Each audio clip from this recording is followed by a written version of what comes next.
So we're plugging along slowly, extremely slowly. I'm eking out a few minutes here and there.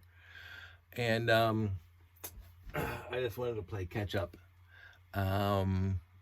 Because again, I don't want this to become repetitious, but I am sometimes, okay, more often than not actually, surprised by what I want to say jokingly that my collection let me down, because it never let me down. But I do say that because, and it's not the collection, I'm going to say in this case. I'm sure it's because I haven't finished sorting my stuff. I got 3 totes full of stuff to sort.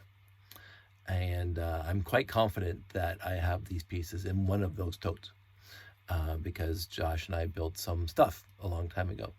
And I think we used dark gray, which is kind of odd choice to use. We might have used light gray, but I can't remember now, but it's lost in the depths of one of these 3 totes that I haven't finished sorting out yet, which are 1, 2, and 3 right here under my desk.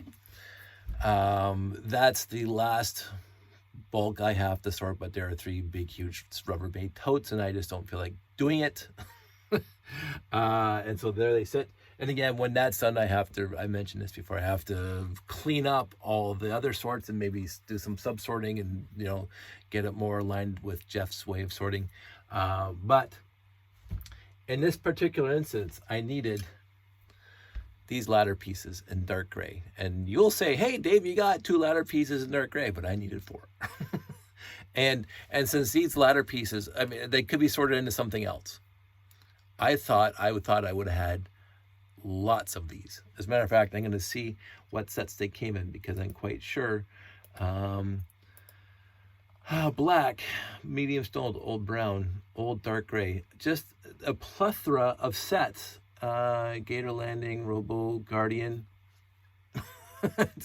Definitely would have that one. Paradisia, Lifeguard.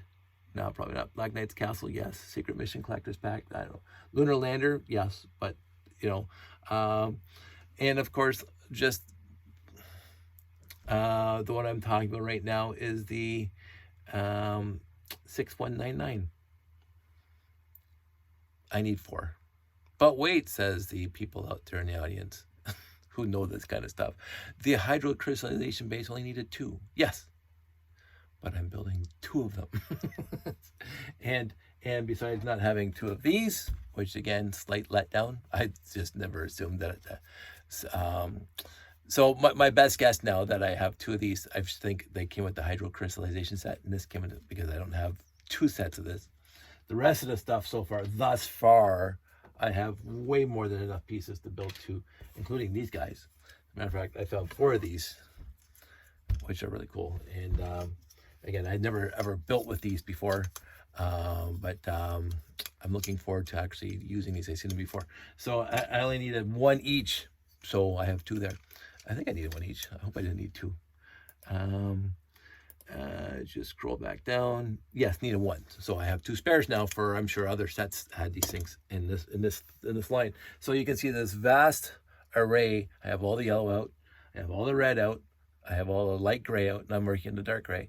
I have all the trans colors over there. Black is going to be substantive, and I'm going to have to find space to weasel it in here.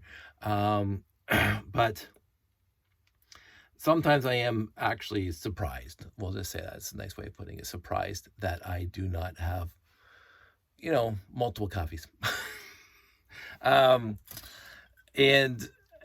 so I think, I don't, and I'm going to come on here and regale you guys with tales of woe of mine that I do not have to. And again, just like the shark sub over there, am I going to do a bricklink order when all this is done to replace the parts that I didn't have enough of? Possibly, but also possibly not. I don't know where I'm coming down yet. If I reconstitute these things and they're mostly complete, I get at least 1 complete out of it, and the second one's mostly complete, I'm going to be happy. And then I'm going to bring it to a show and sell it. because like, it all depends too, actually, because I'm becoming quite enamored with the underwater sets right now. I did buy a lot of Atlantis sets back off the shelf because that they were available and they came with cool parts. But back in the day when Aquazone was out, as I mentioned before, I didn't buy any for me. I bought a few for my nephews, but I was not particularly personally interested because I was still buying classic space at the time. But as I am reconstituting these pieces, I'm thinking this is a worthy theme. If I wasn't into classic space, it's compelling enough for me to be interested in and make a huge underwater diorama, I guess you would say, and maybe do like a Aquazone layout, maybe, possibly not. Because yeah, I had mentioned this a few times. The older I get, the more I want to hone my focus down to specific. So I'm not like a generalist of like a lot of stuff. And again, I've never really been a generalist when it comes to this collection. I mean, this hobby in the first place. For the longest time, I was into robots publicly. Which I did love and I still love to this day. I mean, I try to use RCXs wherever I can. But my first real love, besides the general, hey, I'm playing with Lego and I'm happy, my first real specific exclusive happiness came when I got my 918 for Christmas, and that never abated. And I'm going to say that Aquazone was long time after Classic Space, the original Classic Space, 1978. I mean, this set here that I'm talking about right now, it came out in 1998. So like literally 2 decades after Classic Space. So I was 2 decades older. So I was in my 30s when this stuff came out. And I was already doing robots in 1998. And I was doing Classic Space in my house in 1998 and garage sales and all that stuff. And I remember 1998 was when I started getting back into buying new. I mentioned this before. I was... the 90s were bereft of me buying new Lego sets off the shelves because nothing really interested me for the longest time. And I'm not saying I didn't buy any, as I said, nephews. But 1998 is, again, when the RCX came out. And then when I found online, Lugnet, and blah, blah, blah, and Shop at Home. And then I started buying a lot of insectoids in the Shop at Home because they were on deep discount. And I started buying the Gutter Track, the racer sets. And so I was buying new sets back then in the late 90s. And of course, I was buying compendiums and additions to my RCX. The mission, Mars missions, the Robo Sports, and the first one, which I, for love of me, can't remember the name of it right now. But of course, then I got the rotation sensor and I got the remote and blah, blah, blah, which opened a lot of doors for me in robot building. And then I remember buying my second RCX. I was excited. I had 2 RCXs that could communicate with each other, blah, blah. So I was buying those new sets off the shelf. I was actually also buying, at the time, Throwbots. Don't ask me why. Because they're cheap. This is right pre-Bionicle. These are proto-Bionicle, the Throwbots. They were cool. They were just cool. And I did like getting the multicolored gears, and that's why I was justifying buying these Throwbot sets. Because I wanted the red 40-tooth Technic gear and the white 24-tooth Technic gear and blah, blah, blah. Because that would make my robots look cooler. That's exactly why I justified buying those sets back in the day. And I bought, I don't know, half a dozen or a dozen Throwbot sets because they're cheap and nothing. I built a few. I basically just scavenged the rest for parts. And then Bionicle showed up. And I will also say this, Bionicle in 1999-ish, again, I'm not the historian for Bionicle, but when Bionicle hit the market, because there was a great, I'm going to say this, the Lego company put a lot of effort into the marketing campaign for Bionicle when it first came out, because they didn't drop it in the stores without teasing it for a couple months beforehand, and even commercials on TV, like Lego commercials. Because again, when Zach the Lego Maniac, when I was younger, still was in my adulthood, but Zach the Lego Maniac came out. They were whatever, they were cute, whatever. But I remember the first couple Bionicle commercials I saw before Bionicle was like dropped and released. There was a tease, and even the brochures in the Toys R Us teased Bionicle. Like you saw the little beach and the pod in the waves kind of thing. And what is this? What's going to happen? What's like a little mystery going on? And I thought they did a fantastic job on that. I think that was a nice way of easing into Bionicle. And again, I keep on saying this to this day. The Lego company, for the life of them, could not make a worthy set in the 90s, quote unquote. There are small, minor exceptions, but overall, the sets were completely uninspired. They were not worthy for me. And a lot of people were shaking their fist. But the Bionicle line and then the Star Wars line, absolutely. And I heard the rumors even back then, like right at the cusp of the internet, and people are going, "Oh, the Lego company's in the red. They're struggling financially, blah blah." And we got the note that they're going to reduce their piece count and blah blah blah, all that stuff. They're going to cost saving measures, blah blah blah. They're getting hammered by the again, I'm going to use malcontent. I'm going to use just the crappiest clone companies on the planet who could not, for the life of them, come up with something on their own. I have no love at all. I have no appreciation at all for clone brands at all.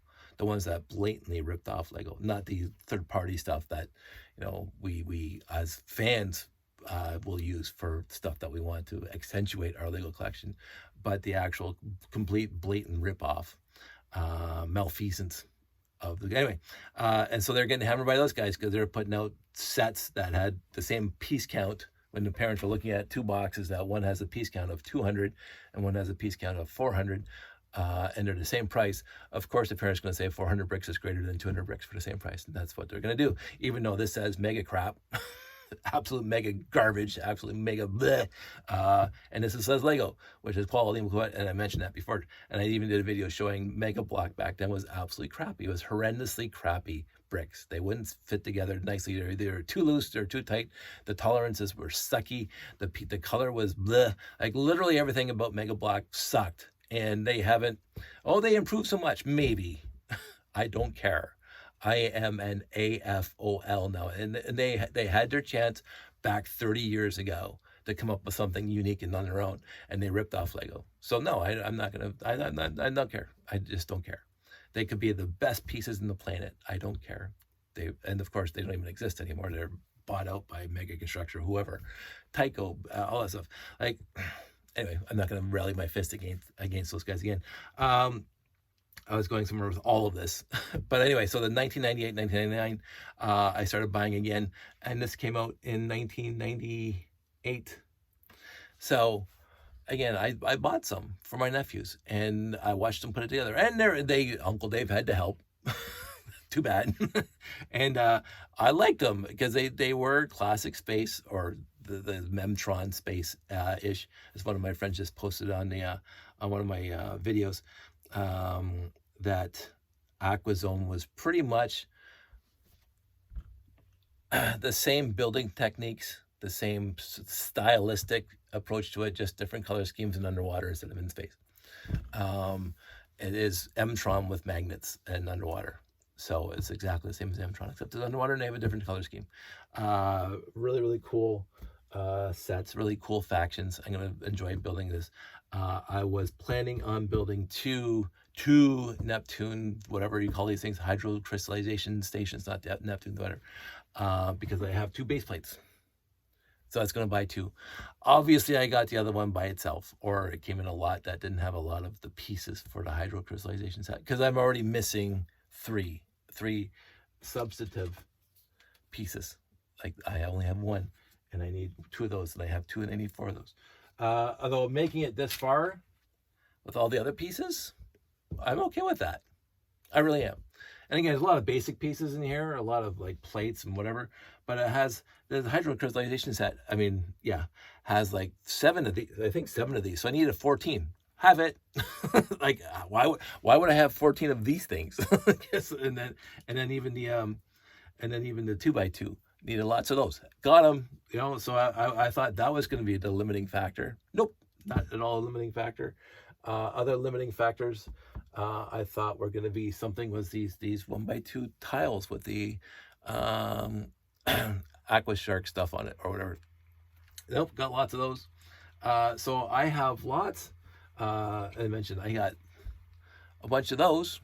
So this is the no, I got some, and I think I got a few spares. What I did find is, which had nothing to do with Aquazone, but I have 3 of these, so I could build more I think this is insectoids. Yeah, I'm quite sure this is insectoids. I could be wrong. But whatever these are, I can build 3 more, maybe.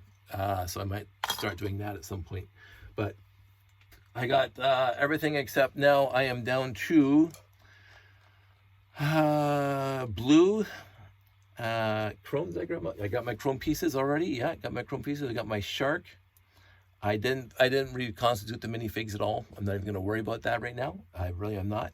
But I got the chrome pieces, so now I have to start the blue pieces. Not too many blue pieces, which is thankful, but then I have to get all the black pieces, and there are a ton of black pieces in this thing. So it's not going to be tonight. And I am going to be busy over the next couple of days for work. So this is going to sit here for a while until I get back into it. But I thought I'd give you a posted, tell you what I'm missing. And also, if you made it to the end of this video after 60 minutes, I am doing a show in May. It's called the Anime North Show in Toronto, Ontario at the conference center right by the airport. It's the biggest thing in Toronto. There's going to be 30,000 people a day. But Toro Lug's going to be there, and I'm bringing the space layout yet again to more people with it. And then in June, which is what I'm really looking forward to because I love Anime North, but the one I'm really looking forward to this year is Montreal. Sorry, Dave. The Niagara Falls Comic Con. Niagara Falls. It's on our side, but Buffalo is hosting us. Buffalo is coming across the border and doing a display, and I told them I would bring a space layout and it's down the street for me. So I don't know if I'll be staying in Niagara Falls if Sandy wants to come for the weekend, but we are going to be in Niagara Falls that weekend with the layout, and I'm hoping I catch a glance because again, I'm not a huge fanboy kind of person. I've never been that kind of, I have to see my favorite actor. I have to go get his autograph and stand in line for 3 hours. They have their life. I have my life. I appreciate what they do, but I don't have to have a tactile response or something like they did in Star Trek First Contact when, Picard's touching the Phoenix. A tactile, and Data says, wait, like humans have this almost necessity to have a tactile experience with things they love. I appreciate their work. I want them to be happy and healthy and blah, blah, blah. There's a whole story about that. I think I learned at a very young age because in my local circles, I'm not saying my parents were celebrities, but my parents were very well known in the community, and people would walk up to me all the time saying, oh, your mom and dad this, your mom and dad, whatever. I couldn't walk down 5 feet of road without people coming up to me and saying, oh, I love your mom and dad, blah, blah, blah. It's like, really? They're my parents. So it's like, I also had a very good and dear friend, or have a very good and dear friend, whose dad was a very big celebrity in Canada way back in the day, not to feel old. And I experienced firsthand the negative side of fandom just by hanging around my friend and seeing what happens just hanging around my friend and his dad, which got to be very, very thick of, I'm not comfortable in this situation. So I never wanted to be the fanboy. I've never wanted it for many, many reasons, especially those ones. I don't, for me personally, it's never been who I am they have their life. They did a job and they got paid for it. And I'm sure that I hope they loved it as much as we do. Maybe they're not but my core example is Will Wheaton is a fanboy just like we are, and he got to be in the show, which is awesome. And if I met him on the street, hey, Will, hey, Mr. Wheaton, thank you for your, fantastic, and I loved everything you did. But I went, can't speak. There are two people I mentioned in my life, my entire 56 years on this planet. Two people who I wanted to shake their hand and say thank you. One is Jacques Cousteau. for a myriad of reasons. His effort for conservation and ecology and developing scuba diving.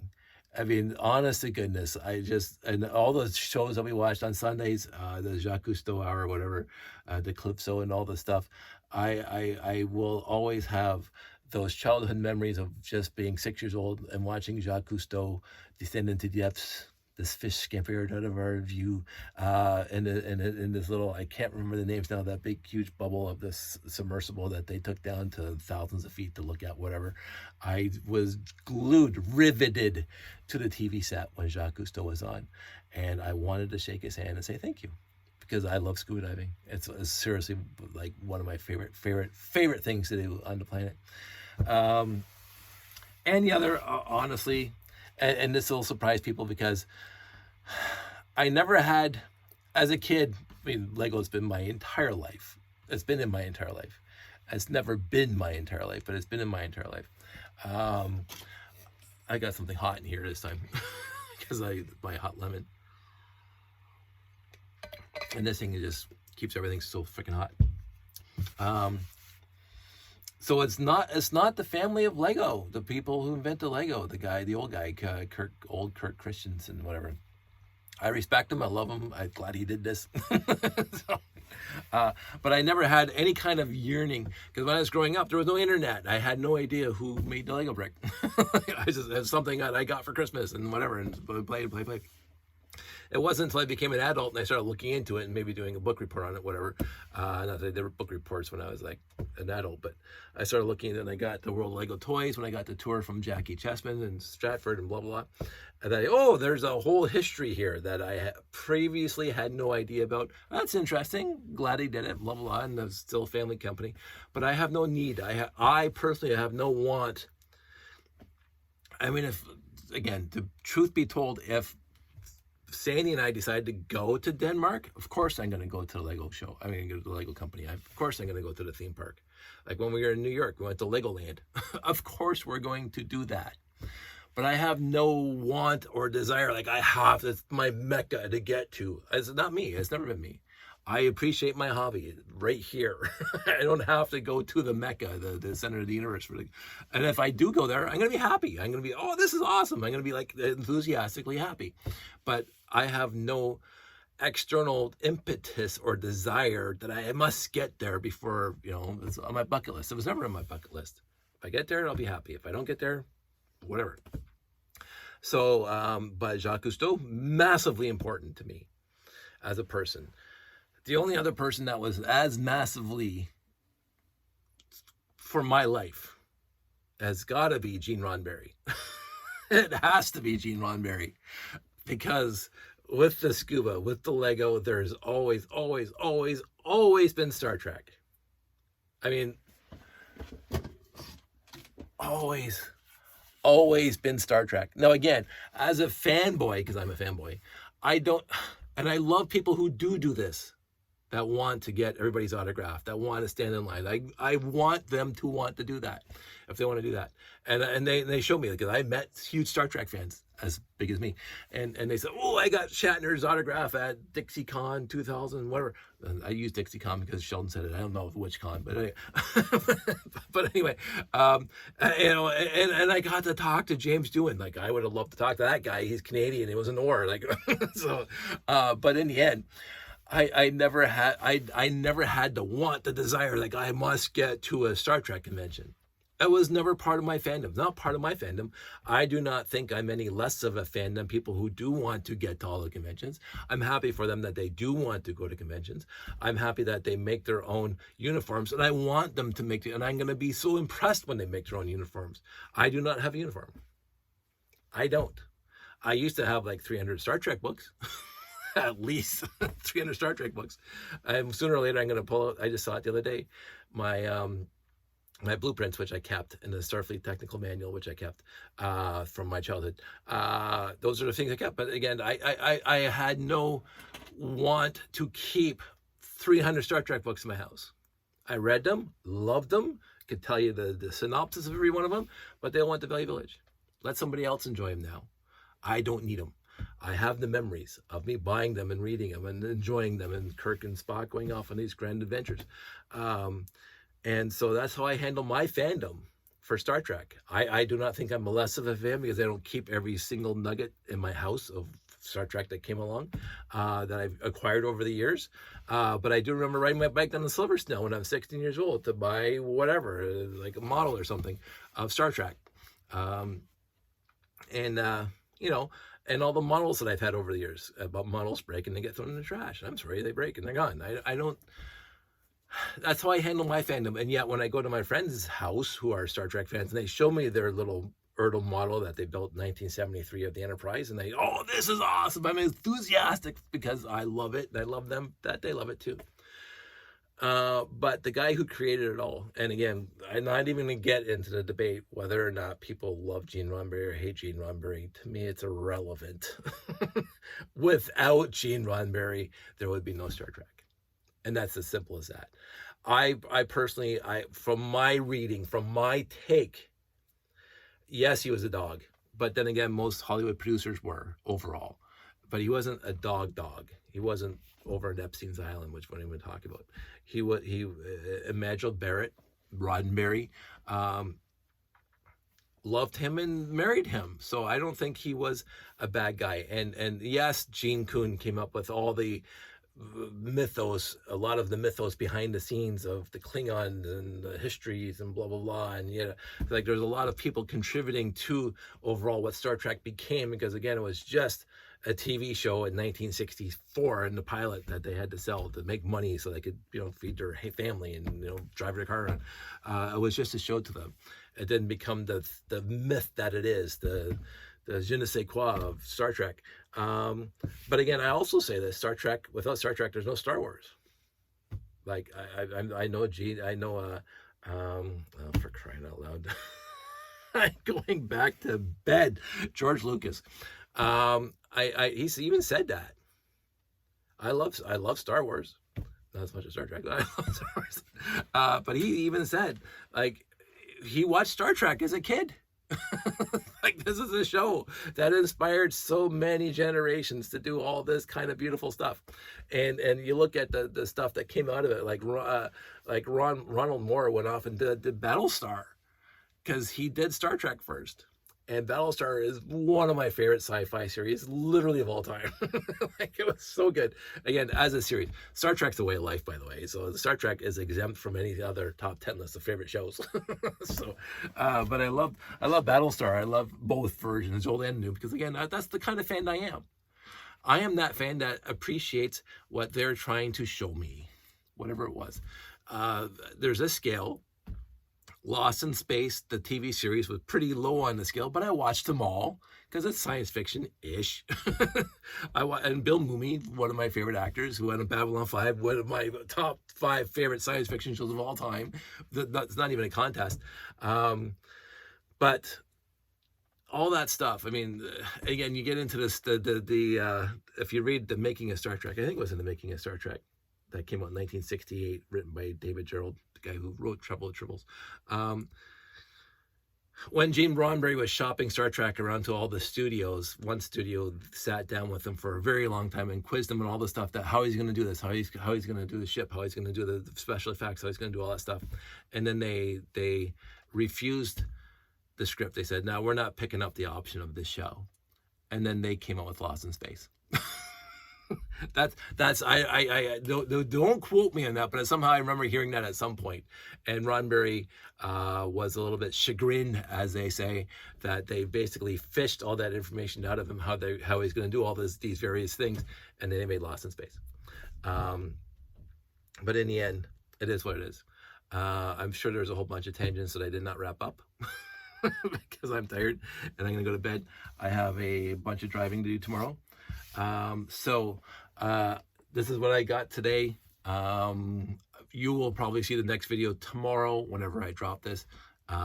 For me, it's going to be a couple days before I get back into it. So, but this is what I'm doing. And I'm going to finish up my my appreciation of fandom. I love fandom. And I do not like toxic fandom. I mentioned that before, the toxic gatekeepers. I rarely against that kind of idea.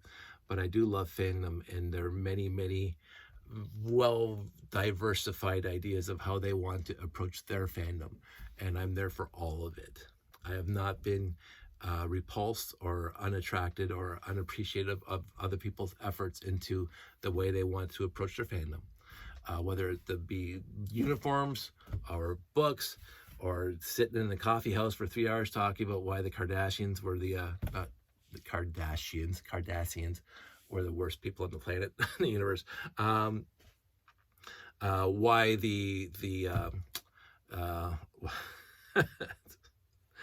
like all the nitpickies. I don't mind that sometimes. Sometimes it gets a little overbearing.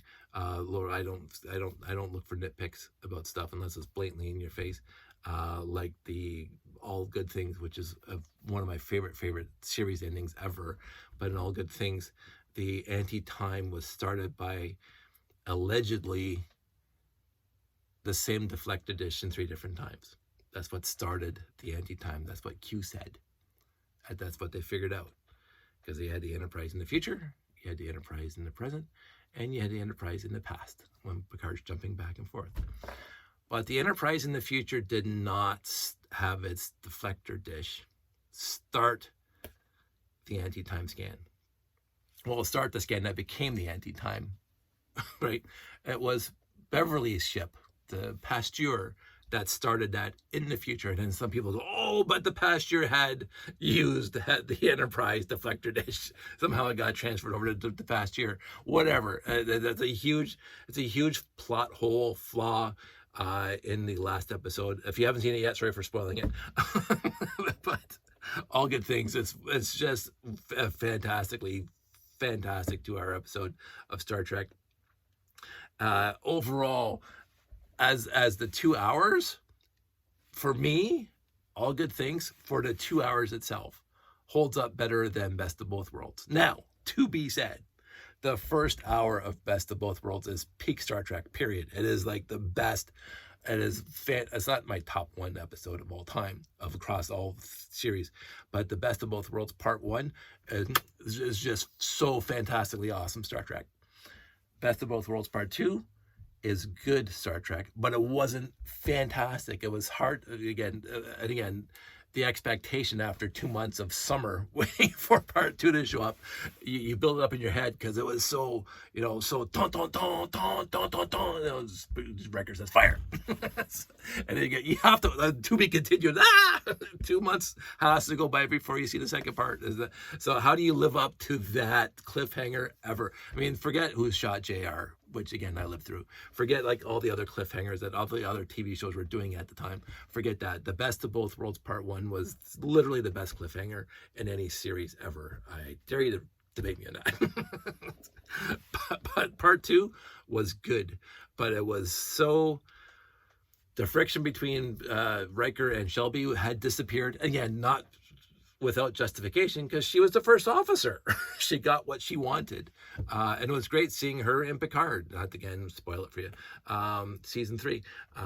But it was not edge of your seat like the first episode was, the first part of it. Whereas All Good Things across the entire thing from the beginning scene to the final end scene was wonderful. It was an homage. It was a love letter. It was a fantastic series finale. Like, they had so many things in there that were just nice to see. Future Data as the pipe and the gray hair, and doing his, I think it was in Cambridge or whatever. Just all the stuff. The Riker War friction, all of it was fantastically just wonderful next generation storytelling from beginning to end. There wasn't a lull across both episodes where you're looking, oh, this is just, sit back and just enjoy it. And then John Delancey just being cued to the extreme. It was wonderful. It was beautiful. I'm gonna say, to go off on another tangent, I would have to say my favorite Q episode is Tapestry. It is honestly, it's just a gem. It's in my top 5. So you got Best of Both Worlds is my top 5, part 1. Tapestry is my top 5. And again, the time of day and what I've eaten that day depends on where this episodes rank. Measure of a Man. It's a brilliant episode, for especially considering it's in season 2. Measure of a Man is a brilliant episode, and these people haven't even found their footing yet. But it's Measure of a Man is just a wonderful piece of writing. Relics is, a lot of people hate it or dislike it or think it's cheesy and whatever. I thought it was brilliant. I honestly God thought it was brilliant. I really love seeing James Doohan again. And of course, this is what he did to get, this is what Scotty would have done. It's a wonderful thing. I usually have Yesterday's Enterprise. Forgot about that one. I should never forget about that one. Yesterday's Enterprise it's just wonderful. There are so many just fantastic Star Trek Next Generation episodes, which I can't say for me about DS9. I really can't. I love DS9, but it wasn't TNG. It wasn't Enterprise. It wasn't Voyager. And a lot of people say a huge number of fans said DS9 was the best Star Trek out there. And I politely and rationally disagree with them. DS9 was good Star Trek. It wasn't fantastic Star Trek because DS9 went off script for Star Trek, which is, we are going to get along. We are going to do the right thing. And DS9 was a huge gray area, and I understand why they did that. But to me, because they did the gray area, and I love that they did the gray area, and they went a whole story arc about gray area and trying to get the Dominion War, massively huge, complicated story and telling of at its finest. But it was not Star Trek. It was in the Star Trek universe. Voyager was more Star Trek than DS9. Voyager was all about exploration and trying to get home and blah, blah. Voyager was so much like TOS, it's not even funny. What happened in one episode had nothing to do with the next episode. Which is, to me, was a little bit of a letdown, because Voyager was supposed to, as they set up in pilot, everything that happened in the previous episodes would reflect in later episodes. The number of photon torpedoes they had, the damage they had, the crew they lost, the crew they gained. I mean, they got Neelix, whatever. Some things continued on, but they didn't have, this happened to us 5 episodes ago and we are short whatever and we have to go find it, like they did in BSG. We are out of fuel. We have to go find fuel, right? Voyager didn't seem to have any long-lasting consequences from one episode to the next episode. Which to me was a bit of a disappointment, because by then, and this is why I didn't appreciate DS9 like much everybody else, because I was watching another show at the same time that was far better at a story arc, and it was called Babylon 5. And again, I said it before, the acting, the je ne sais quoi, I don't know, the acting was far better in DS9. The actors, the whatever, but the cohesiveness of the 5-year, and again, I do take into account the entire GMS saga with TNT and Warner Brothers and whatever, that he had to rush it and blah, blah. I get all that. But the entire cohesive story from the first pilot to Sleeping in Light is just beautiful. And I loved it. I was there from one episode to the next because I was reading, it was like watching a book across, and I wanted to get to the end. DS9 did not have that captivation for me. I watched every episode. I've seen every episode of every Star Trek ever, at least once, possibly twice. Some more than a dozen times. Some for 20 years, actually 30 times. TOS. But and I consider the animated series as good Star Trek. It's the weakest Star Trek, but it's still good Star Trek. But DS9 started off as a sequel to TNG, and it was episodic for the first couple seasons with some sort of nebulous story arc with the founders or whatever, and Cisco with the whatever's, I can't remember them now because it's been a while since I sent DS9, the keys or the prophets, whatever. Nice story. It was a good part of the story. It was a nice, different way of looking at things. It wasn't just all rational, logical, fact-based, empirical stuff. You had the gods basically guiding, the Bajoran gods guiding Cisco to where he had to go and blah, blah, blah. So it had a little more myth to it than TNG. And I like that. I don't mind having my idea of reality bent due to myth and religiosity. And I thought DS9 handled religiosity very well. Nobody was pure good, nobody was pure evil. Even Dukat had his moments of brief, wonderful moral clarity sporadically. Garrett is my favorite character in the entire show. The Taylor was just absolutely, I've just every time he showed up in an episode, and he was on a lot of episodes, but when he wasn't there, he was missed by me. But he was my favorite character in DS9. Because is he going to be killing today, or is he going to be this nice, happy, fluffy puppy today? So, and he sometimes you get halfway through an episode, you think he's happy, fluffy puppy, and he's not. And so it's like, oh, wow, Garrick, when that came out of left field. And him and Bashir, beautiful friendship, was just wonderful. There are so many positives to DS9. But DS9, for me, and my appreciation of what Star Trek stands for and what Star Trek is, it fell short, just for me. And everybody else says the complete opposite, which is fine. For me, it's TOS for sure. TNG in the top 1 and 2, depends on the time of day, which episode I watched, which one's top 1 and which one's top 2. Voyager's top in the 3. Voyager's number 3, but easily by far 3. I love all the new series. I love Discovery. I love Lower Decks. I mentioned I love Strange New Worlds. It's just knocking it out of the park. It's moved way up above like many of the other ones. And TAS pretty much down at the bottom. Understood because they didn't have the budget and or the storytelling or whatever, but it has some really interesting ideas in there. And Lower Decks is above that, but it is TAS, the animated series. An homage to the animated, because they bring up a lot of story plot lines and characters and aliens that were in the animated series are in Lower Decks. Even the giant Spock's skeleton was in one of the episodes of Lower Decks, which I thought was brilliant, because giant Spock, dead now, but giant Spock.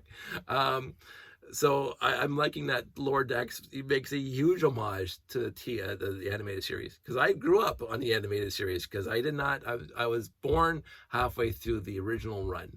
I was born in 67. The show started in 68 and was canceled in 69. So I never saw any of the original episodes the first time they were aired. But I did start seeing the reruns in 1972, 1973, which is when the animated series came out. And we would watch it. My brother and I would watch the animated series when we were kids. And I think there's 20 episodes or something like that, 2 seasons. And as a kid, I loved it because it's more Star Trek. But when you look at it now, the concepts are there, the skeleton is there, but for a half-hour like poorly drawn cartoon, it leaves much to be desired. But then again, so does DS9 for me. I love Discovery. I love Discovery, and a lot of people, it's Discovery. I think it's a fantastic show, and it is Star Trek. It has that feeling of Star Trek. Even though it lost a more military feel to it, like the original series, because all these people, half the actors were in the war, for crying out loud. James Doohan was in the war. A lot of the characters were in the war, or they have friends that were in the war, World War II. Star Trek, they say the original series was more based on the military, of how the military would run a ship, than any other series that they had. Right? Because these guys came from a war. The producers, the directors, everybody was like, Star Trek came out like 20 years after the war ended. That was it. 20 years. So it's like, and so as you see the progress of Star Trek in the TNG into DS9 into Voyager into whatever, it became less and less feeling of military, like running an aircraft carrier, as they would say, more of a still with captains and commanders and blah blah blah ranks, but more of a family cohesive unit. Now again, Star Trek, the original series, they conveyed everything was about family. The three of Spock, Kirk, McCoy, was family. Family is not blood; is who you make family. But overall, the running of the ship felt more military-ish than the rest of the series. And Discovery completely seems to dispense completely with the military feeling. Like that's the way I feel anyway. But I love Discovery. I'm already hooked on season 6 now. I guess it's season 6, season 5 or 6. So the first 2 episodes, loved them. Absolutely loved them. And I loved how this series, and again, Discovery did it before, but again, I'm not going to give any spoilers if you haven't seen the first 2 episodes that dropped last week or 2 weeks ago for Discovery. But I loved what they're doing already with this in the first 2 episodes. I'm going, this is going to be awesome. I'm hoping they can stick the landing. This is going to be awesome. And I'm looking forward to the next season of Lower Decks, because I love Lower Decks. And I'm looking forward to the next season of Strange New Worlds. I'm glad Star Trek's on TV again. And I hear rumors of another movie with Chris Pine and everybody. I'm looking forward to that. But anyway, bring this back in the picture.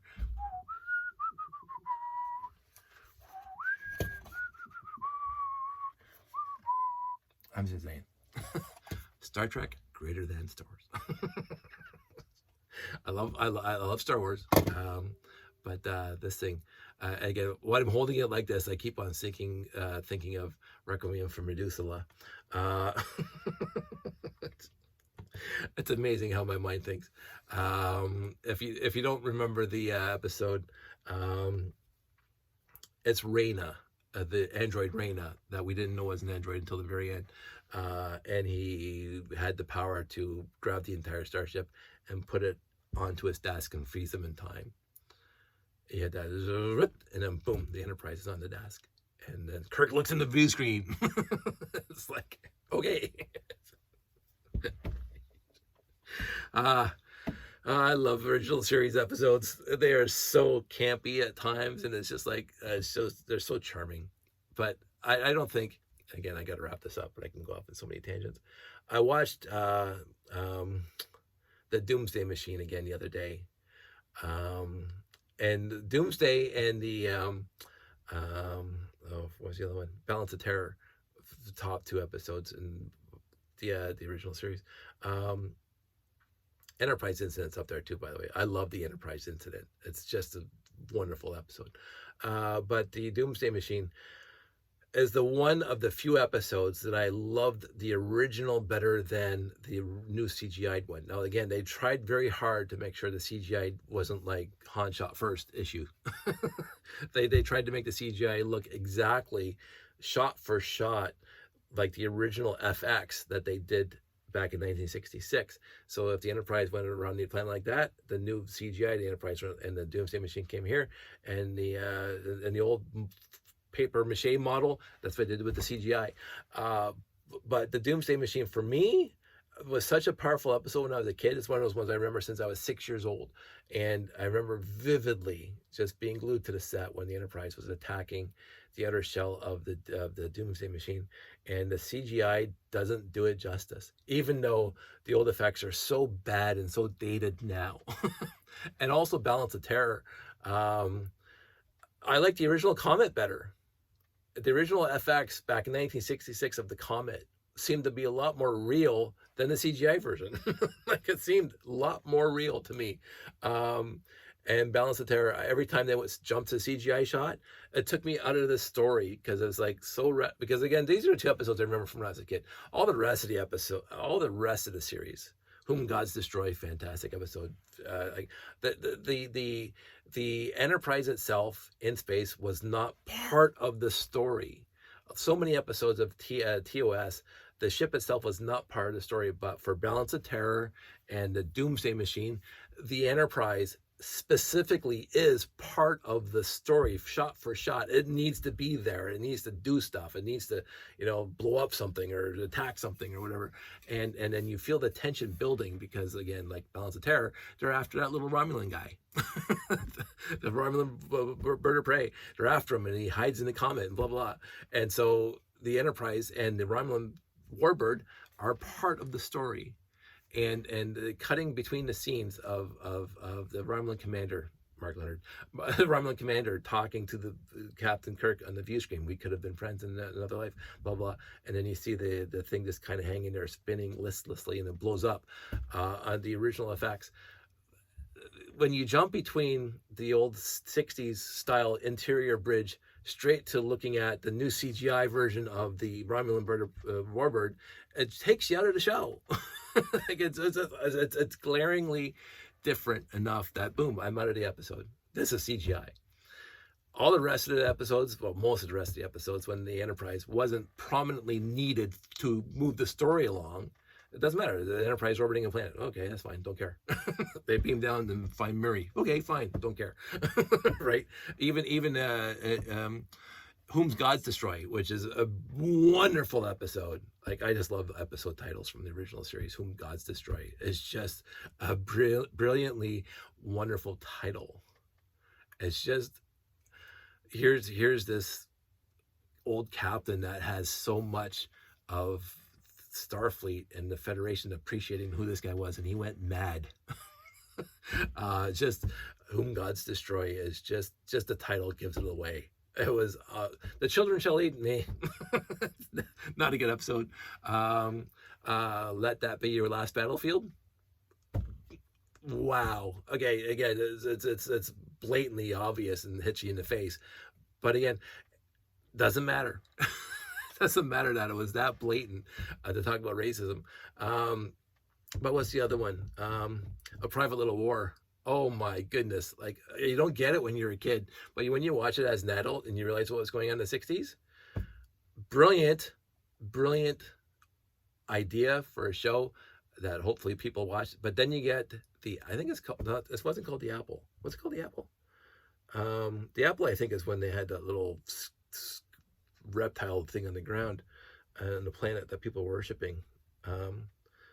Or was the Apple the way the Garden of Eden? What I'm talking about, the hippies, the space hippies, which again was trying to make a statement about the 60s at that time, where these people didn't have any discipline or direction to go into, and that was just not as well done as Let That Be Your Last Battle. No, that was well done.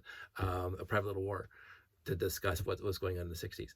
I thought the hippie episode was one of the worst episodes. Although it was still fun. I'll still watch it. I watched it like half a year ago. It was great. But it was too in your face. It was too on the nose. It was too not subtle. I'll still watch it. It was fine. But I love TOS. I absolutely love TOS. There was some really it took me a long time and many watchings to really get the empath. Like, I just, to this day, I don't think I've seen it in a long time, but I'll sit and think about that, or it'll just drift across my mind and think about the empath and how odd that episode is. It was like a Twilight Zone episode. That episode was more suited for the Twilight Zone than it was for Star Trek. But it still was good Star Trek. I don't know. What Are Little Girls Made Of? Beautiful episode, fantastic episode, first season. The Enemy Within, fantastic. Devil in the Dark, sorry, top 5. Sorry, I forgot about that one. The Devil in the Dark, the Horda, which we've never seen again. as far as I know. I've never seen a Horde again in any of the series anywhere. It's like they let that thing go. A smart, conscious creature that eats through rock, left it alone. I don't know. Like there's so many things in Star Trek that they could revisit, and Lower Decks does, which was one of the things I really appreciate about Lower Decks is they go back to Landro. Landro. The computers that take over civilization, and the evil computer in the box, which they've done a few times now. I love the parody of Lower Decks and how it pokes fun of all of Star Trek, and nothing is exempt from being picked on. I've talked enough about Star Trek now. 54 minutes. I'm going to bed. I have a big day tomorrow, so I will talk to you when I talk to you. You guys all stay safe. I hope you didn't mind this long rambling talk about Star Trek and my love for it and the other things. I'm sure, again, there's lots of things that I was going to get back to, but the tangents got away from me, which happens sometimes when I'm talking about something I love. Watch episode 1 and 2 of Discovery this last season. I think it's going to be great. I am having a feeling it's going to be awesome. We'll see. Could be wrong. Long and prosper. Talk to you soon.